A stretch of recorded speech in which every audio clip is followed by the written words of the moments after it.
Hi friends, welcome to Theni Latha's kitchen. இது எங்கள் கருப்புக்கான பேர். இதை வேக வச்சு சாப்பிட்ருக்கலாம். இது எப்படி வேக வைக்கணும்னு சொல்கிறேன். இது தண்ணியை நல்லா கழுவிட்டு குக்கரில் 3 விசில் வச்சுக்கணுங்க. இது ரொம்ப சளிக்கு நல்லதுங்க. காணப்பயிறு தேவையில்லாத கொழுப்பு சத்தையும் குறைக்கும். இந்த காணப்பயிறு எப்படி வேக வைக்கிறதுன்னு பார்க்கலாம். நல்லா கழுவிட்டு குக்கரில் ஒரு 3 விசில் வச்சு எடுத்துக்கலாம். காணப்பயிறு கழுவி குக்கரில் போட்டிருக்கேங்க. இது நல்ல தண்ணி ஊற்றி வேக வச்சுக்குவோம்.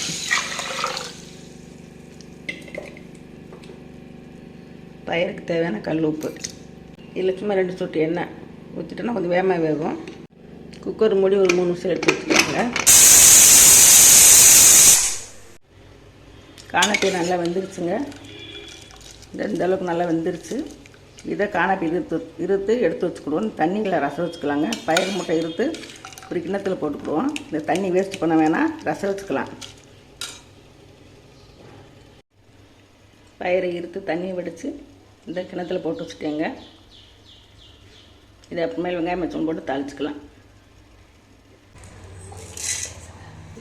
எண்ணெய் காஞ்சிச்சு. இப்போ கடவுள் பருப்பு போட்டுக்கலாம். கடவுள் பருப்பு நல்லா வடிச்சு வச்சு சின்ன வெங்காயம் வெட்டி வச்சுருக்கேன். ஒரு கருவேப்பிலை எடுத்துக்கிறேன்.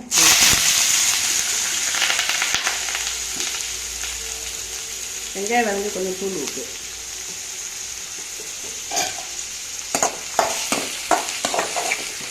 வெங்காயம் நல்லா வதக்கிடுவோம். வெங்காயம் நல்லா வதங்கிடுச்சு.